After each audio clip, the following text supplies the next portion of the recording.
I had the one bedroom in the house that wasn't on the second floor. My parents' house was a high ranch, so when you entered the house, it split off to 2 floors. One half flight of stairs, going upstairs, and one downstairs.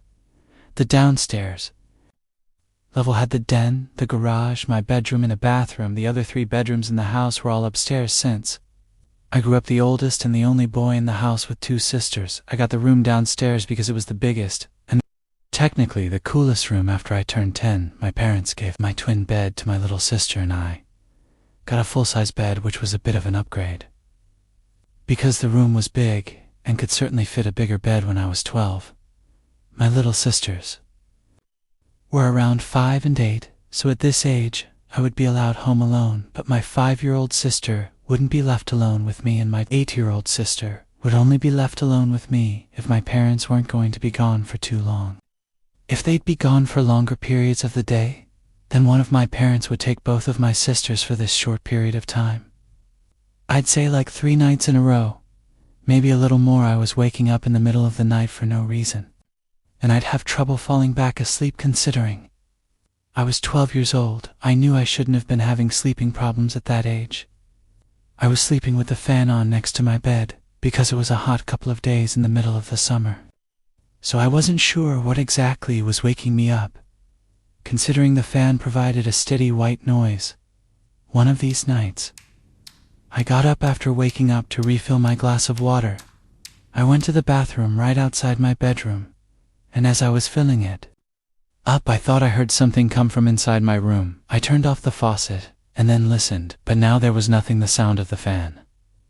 I walked to the doorway in my bedroom, and I couldn't tell what it was, but something was creeping me out about my room now. But I went upstairs to the living room and decided to sleep on the couch that night.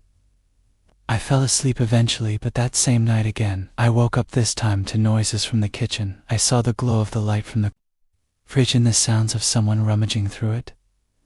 The way that floor was set up had the kitchen out of view from the couch in the living room. I couldn't see who was there. I heard the fridge door eventually shut, then footsteps walk away, and downstairs I was drowsy, and so I went back to sleep. I believe it was the next day that my mom was folding clothes in my room, and she told me my room stunk and I needed to clean up whatever that smell was. I ignored her because I really didn't smell anything. I wish I didn't ignore her though. That night, our dad put the air conditioning on because it was simply too hot after we all watched a movie. As a family, everyone started getting ready for bed. I went to my room and played video games for a little while before getting sleepy. By that time, I turned off the TV and console and rolled on my side to go to sleep, like I always did tonight. I didn't have the fan on because the air conditioning was on, so there was just the sound of the air blowing out from the vents in the ceiling. I fell asleep, but once again I woke up not long after. I didn't know what the sound I heard was. All I heard was the vent fan blowing air. Then when it stopped blowing air, the room was silent, and I heard something breathing, but it wasn't my breathing though. I looked around the room. The closet door was shut, so there was no way it was coming from there. Part of my childlike innocence assumed it was my younger sister playing a prank. I got on the floor and looked. The one place I could think to look under the bed. I lifted the little piece of cloth that dangles at the bottom of the bed, and there was a very large person laying underneath my bed on a pile of blankets. Their head was facing me, but their eyes were closed. I fell backwards and basically crab walked out of the room screaming, "Dad!" I heard my parents' door swing open and my parents yelling and concerned.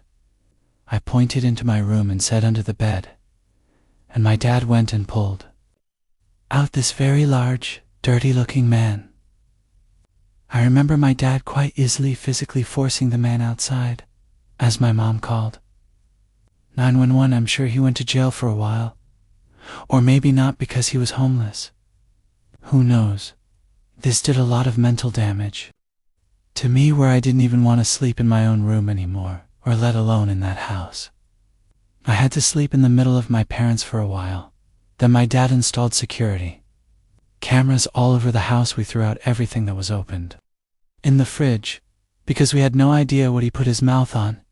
In there, the fear of someone being under my bed stayed with me. For a long time, years to come. We don't even know how long he was hiding under my bed. It could have been a few days. Smell the person going through the fridge.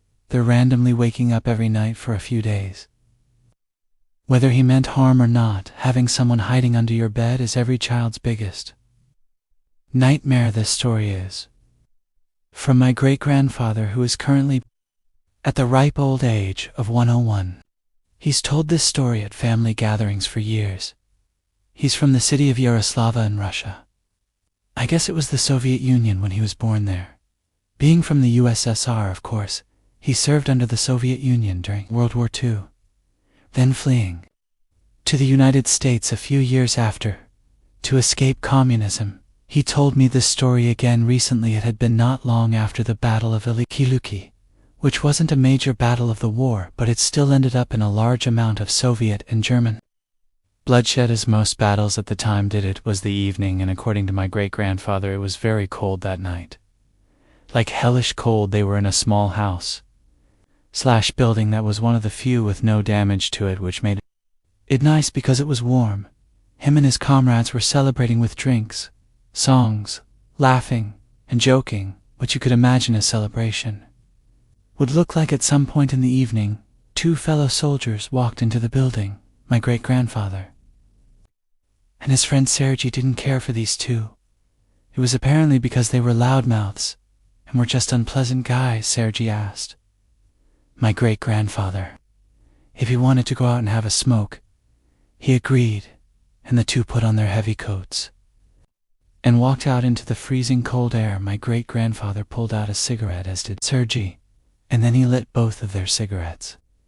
They were talking for a while, both enjoying their cigarette and basking in the glory that came along with winning the battle that had been going on for about 2 months. After my great-grandfather finished a cigarette, they were both about to go back inside when they heard what sounded like a man scream from the woods in the distance, fearing that it was a scream from one of their comrades, possibly being attacked by a patrol of pissed-off Germans.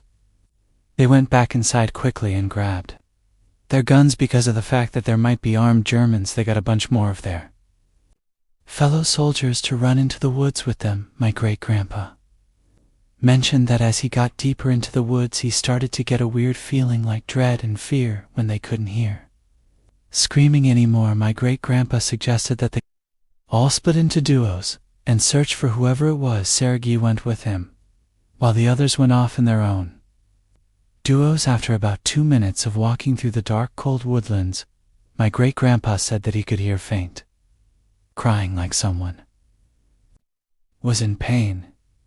Sergei heard this too, so they walked to where they heard the crying sounds. They started seeing drops of blood in the snow, so they both began to take the situation as more of a threat than they were earlier. It still gives me chills where my great-grandpa tells me this part. When him and Sergei got to the source of the crying sound, they had found the most bizarre and disturbing scene they had witnessed. 2 German soldiers on the ground, one of them dead, one alive. One of them had their uniforms ripped and bloodied.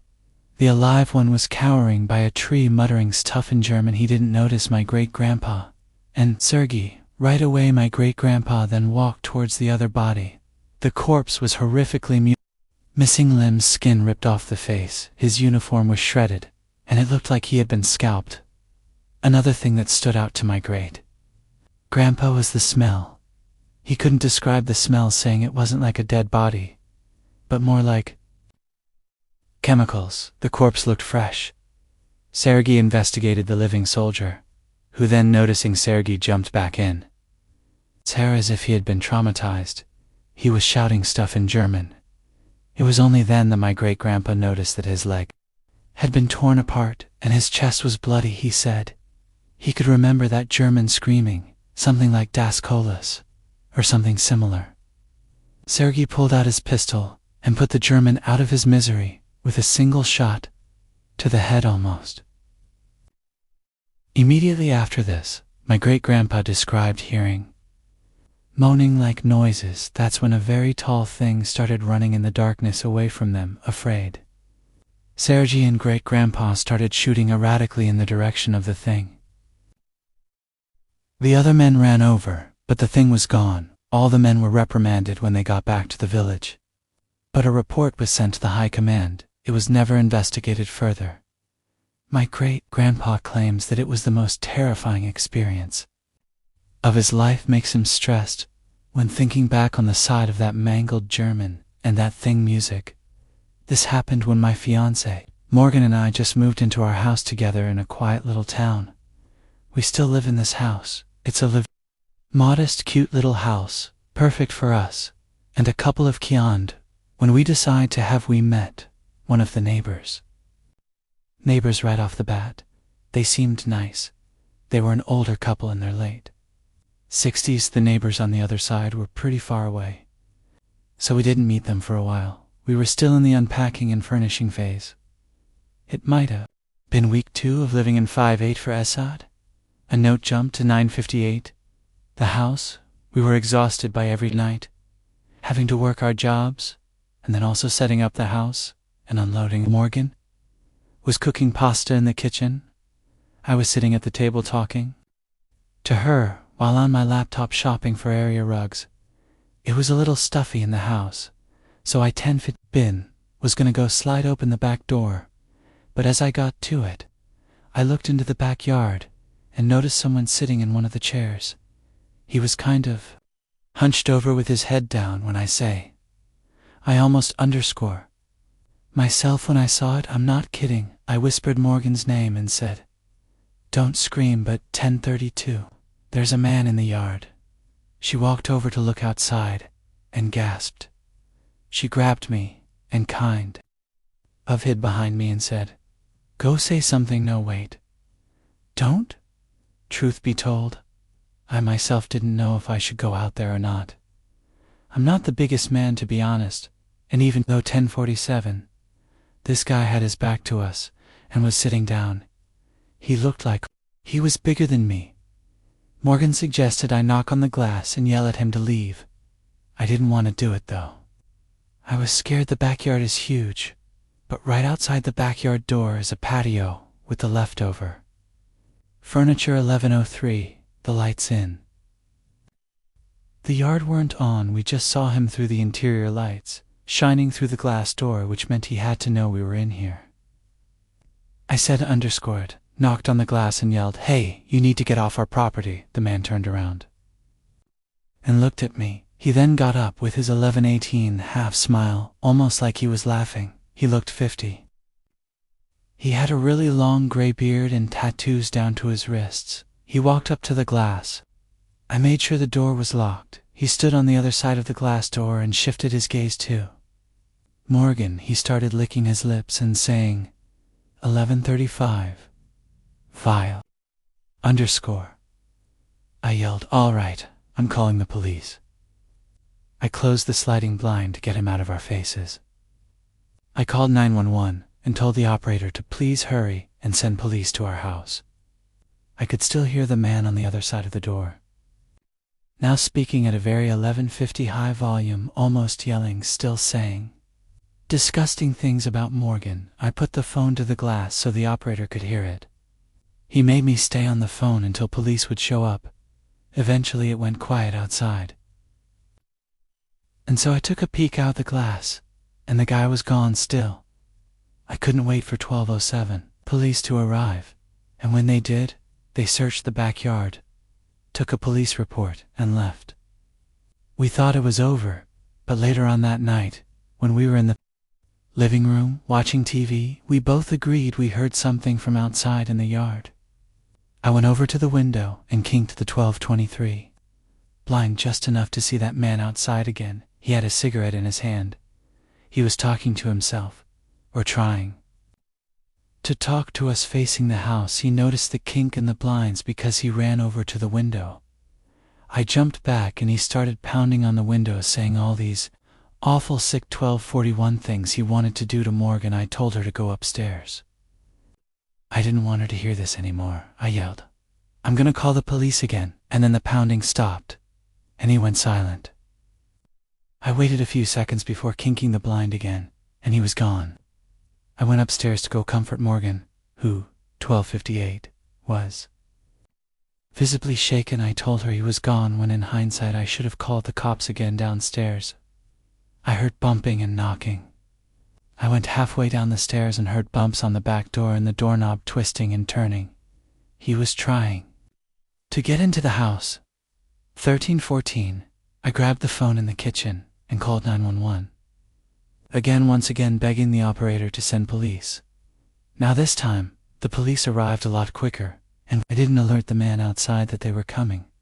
But unfortunately, by the time they showed up, that man disappeared. Again, it's very 13:30 likely.